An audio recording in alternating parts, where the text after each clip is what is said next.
Madame la ministre, mes chers collègues, que nous nous réunissions aujourd'hui pour parler de la jeunesse, de sa précarité, illustre l'incurie des politiques publiques menées depuis des décennies en France. La précarité n'est pas le fait d'un élément exogène, aléatoire, imprédictible et soudain. Selon l'INSEE, 15% de la population française vivait sous le seuil de la pauvreté déjà avant la crise. La crise du Covid, vous venez de le dire, Madame la ministre, n'a fait que renforcer des fractures déjà existantes, et plus particulièrement chez les jeunes, qu'ils soient étudiants ou jeunes travailleurs. En janvier déjà, j'intervenais dans cet hémicycle pour vous alerter sur la précarité psychologique qu'ils vivent actuellement, mais vous le savez. La jeunesse française et européenne est en véritable souffrance. Écoutez-les. Mesurez-vous, mes chers collègues, le niveau de désespoir de cette jeunesse. Il nous alerte véritablement. Faut-il que vous voyiez les enfants faire la file dans le froid devant les banques alimentaires pour commencer à comprendre? Savez-vous avec quoi vivent nos jeunes sur les territoires? Comment est-il possible que la France laisse de tels faits se dérouler? Alors oui, Madame la ministre, vous allez avancer un discours compassionnel, déployer quelques mesurettes anecdotiques. Force est de constater que du haut de votre tour d'ivoire, je provoque un peu, veuillez m'en excuser, vous ne vouliez pas prendre conscience de l'ampleur du problème. Un quart de nos jeunes ont déclaré aujourd'hui avoir renoncé à des soins. Les jeunes de moins de 30 ans représentent plus de 50% de la pauvreté en France. Comment expliquer que malgré les 100 milliards investis sur le plan de relance, un quart des jeunes déclarent ne pas manger à sa faim? La jeunesse de notre pays n'est pas un poids économique ni un vecteur de virus.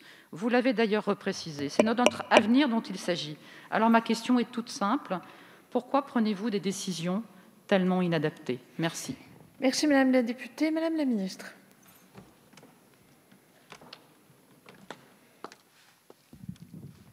Merci Madame la Présidente, Mesdames et Messieurs les députés. Madame la députée Veneur, je vous remercie d'avoir reconnu que votre question était un brin provocatrice. J'ai passé ma vie avec des étudiants, donc croyez-moi, je connais la précarité qu'ils connaissaient. Je connais aussi leur capacité d'engagement, leur enthousiasme, la façon dont ils se projettent dans leurs études. Et c'est pour ça que cette situation particulière cette année est difficile pour eux. C'est parce qu'on a aussi interrompu quelque part la part de rêve qu'ils mettaient dans cette projection.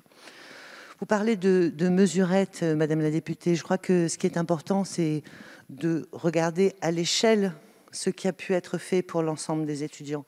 Chaque fois, ce sont des mesures qui ont été prises en accord avec les associations étudiantes parce qu'elles savent prioriser les demandes et les besoins.